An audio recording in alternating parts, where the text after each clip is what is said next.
Welcome our beloved viewers to RTD's News English edition. As usual, we'll bring to you the major and top highlights of tonight.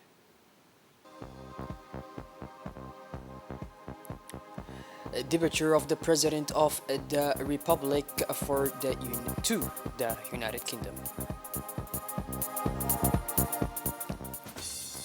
Palestinian resistance in Gaza signs conditional ceasefire with Israel in our international news.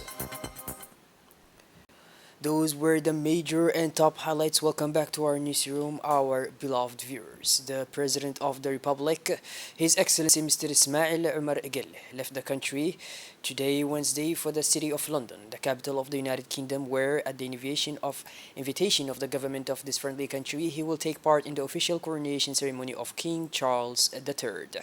President Guelleh is invited to this event along with other parliament leaders and illustrious personalities from around the world. The vitality of Djibouti-British relations is reflected in the sustained pace of contacts relayed in recent days between the two countries by a telephone exchange at the summit and the final opening of a British chancery in Djibouti.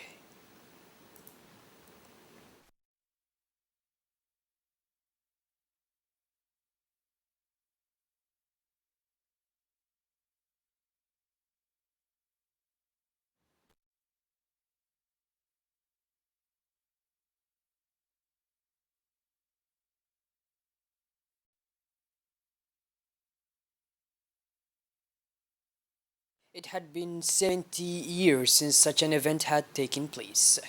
The coronation of Charles III will take place with all the pomp that characterizes such as an event, but with a little more austerity at this time, according to the wishes of the new sovereign. The coronation of Charles III will take place this Saturday, May 6th in London, 70 years after the coronation of Elizabeth II on June 2nd, 1953. Unlike his late mother, who was crowned at the age of 26, King Charles III becomes monarch at 74. The celebrations will last 3 days until Monday. King Charles III and Queen Camilla will leave Buckingham Palace at about 11:20 a.m. by carriage. The royal procession will travel to Westminster Abbey. The coronation will take place inside the Abbey at 12 noon Central European Time. Premier League fans will have no excuse to miss this event as the games will take place later in the day. The ambassador of the Kingdom of Saudi Arabia, Mr. Faisal bin Sultan Al Kabani, paid a courtesy visit this morning to His Excellency Mr. Delita Mohammed Delita, Speaker and President of the National Assembly. During the meeting, the two parties expressed their wishes to further strengthen the fruitful relations between the two brotherly countries, Djibouti and Saudi Arabia, especially in the inter-parliamentary field.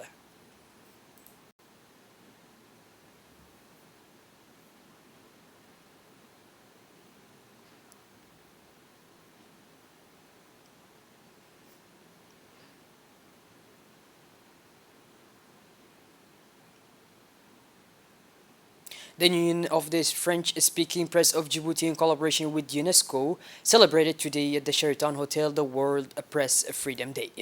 This event was attended by the Minister of Communication in charge of Posts and Telecommunications, Mr. Radwan Abdullahi Bahdon, the President of the UPF Djibouti, Mr. Kennedy Ibrahim Hussein, the Head of the UNESCO Office in Djibouti, Mrs. Idil Moussaïe, the Vice President of the CNC, Mrs. Suad Farah, the Secretary General of the UNESCO Commission in Djibouti, and the President of the IRICA, as well as many Djiboutian media professionals. This day was a special anniversary event in Djibouti marking the 30th anniversary of the proclamation of the International Press Freedom Day by the United Nations General Assembly. This year's theme was Shaping a Future of Rights, Freedom of Expression as a Keystone of Human Rights. In addition to the main theme, several sub-themes were developed by different speakers. In a speech delivered at the opening ceremony of the celebration of the World Press Freedom Day, the Minister of Communication, in charge of Posts and Telecommunications, Mr. Radwan Abdullahi Bahdon, said that we should all be attached to the freedom of the press and cherish it. Without the press, citizens would remain in the dark, and the government would be left without safeguards. But times have changed, and so have the ways of informing, he concluded. Today, Wednesday, May 3rd, the Ministry of Women and Family in Djibouti organized an official lunch workshop for the national GBVINS platform. This event took place at 8:30 a.m. at the Sheraton Hotel in Djibouti. During this workshop, several personalities were present, including the Minister of Defense, Mr. Hassan Umar Mohammed Burhan, the Minister of Women and the Family, Mrs. Muna Usman Aden, the Minister of Health, Dr. Ahmed Robli Abdillah, Minister of Justice, Mr. Ali Hassan Bahdan, representative of the European Union in Djibouti, and the representative of the United Nations Action Fund for the Prevention of Violence in Djibouti. Secretary General of the National Union of Djiboutian Women, UNFD, was also present. GBVINS, which stands for Information System and Network for the Fight Against Gender-Based Violence, is a national platform aimed at strengthening the prevention and response to gender-based violence. The platform aims to provide a comprehensive and coordinated approach to addressing gender-based violence, including domestic violence, sexual violence, and harmful traditional practices. The launch of this workshop is an important step in Djibouti's efforts to address gender-based violence, which remains a critical issue in the country, according to a study conducted by the National Institute of Statistics of Djibouti. 1 in 3 women in Djibouti has suffered physical or sexual violence in their lifetime. During the workshop, participants had the opportunity to learn more about the features of the platform, including the database of service providers and its referral pathways for server and gender-based violence. They also discussed ways to strengthen the effectiveness and reach of the platform, including increasing collaboration and communication among stakeholders. The Minister of Health, Dr. Ahmed Robli Abdillah, emphasized the importance of access to health care for survivors of gender-based violence and highlighted the role that this GBVINS can play in this area. The Minister of Justice, for his turn, addressed the issue of law that enforcement in relation to gender-based violence and stressed the importance of coordination between the various stakeholders for an effective response. The Minister of Women and Family, Madam Muna Usman Aden, stressed the importance of this platform for the fight against gender-based violence and welcomed the collaboration between the various ministers and international partners for its establishment. From May 1st to 3rd, the Djiboutian Coast Guard table tennis team is participating in Nairobi, Kenya, in the African Club Championship discipline and represents the Republic of Djibouti. This participation marks an important step in the involvement of the Djiboutian Coast Guard in the success of the national sport at regional and international level. The Djiboutian team, composed of talented players, is determined to do well in the competition. The Djibouti Coast Guard, by engaging in this competition, wishes not only to promote table tennis, but also to encourage young people to practice sports and adopt a healthy lifestyle. Colonel Wais Umar Bogore, commander of the Djiboutian Coast Guard, a great sports enthusiast, is very involved in the development of sports activities within the Djiboutian Coast Guard. He brought in an important support to the team of table tennis players by offering them quality equipment and by giving them wise advices to prepare them to this competition. The participation of the Djiboutian Coast Guard in the African Club Championship is an important event for the Djiboutian sport and also for the Djiboutian Coast Guard, who are proud to represent the country at this occasion.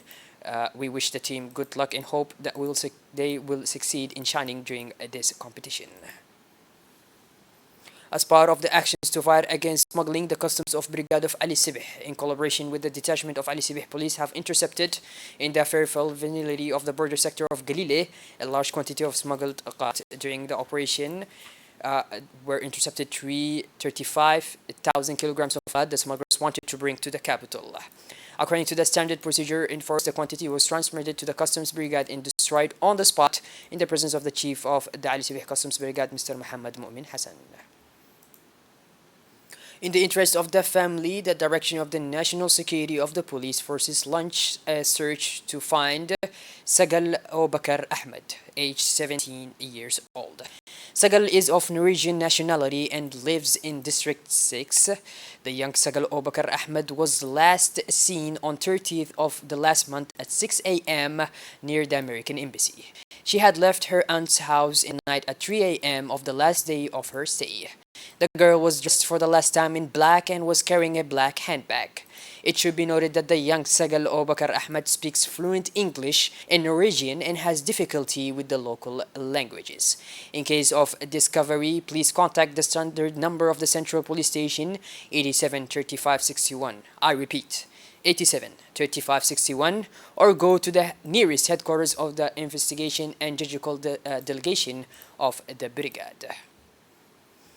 In our regional news, bitter clashes continue in Sudan in the midst of humanitarian catastrophe, but Sudan's southern neighbor said Tuesday that it had reached an agreement in principle for a one-week truce thanks to the South Sudan Sudan, the traditional mediator in Sudan. A truce from May 4 to 11, assured in a statement the Ministry of Foreign Affairs of South Sudan, and South Sudanese President Salva Kiir pleaded that they will take advantage of this one-week truce to appoint representatives and purpose a date for the start of negotiations. To obtain a permanent ceasefire, none of the belligerents committed immediately on this announcement, and in the meantime, several witnesses reported aerial bomber threats in various districts of Khartoum. The capital of more than 5 million inhabitants have been in chaos since the fighting broke out in mid-April, killing more than 500 people, mainly in Khartoum and Darfur West, and injuring thousands, according to the Sudanese Ministry of Health. A toll that could be largely underestimated, according to the UN. Russia and Pakistan said Tuesday that they have evacuated hundreds of their nationals after similar announcements in recent days by many countries. Let us all go to Palestine now, where the Palestinian resistance in Gaza reached a conditional ceasefire with Israel after the occupation forces promised to stop aggression and not to carry out attacks against any target. The agreement came after Egyptian, Qatari, and UN mediation following Israel's deplored killing of captive Palestinian leader Sheikh Khader Adnan through medical negligence. Well, buddies, our blood viewers, we finally conclude this edition. Thank you for being with us, and make sure to tune in later for more. Have a wonderful evening. Take care. Thank you.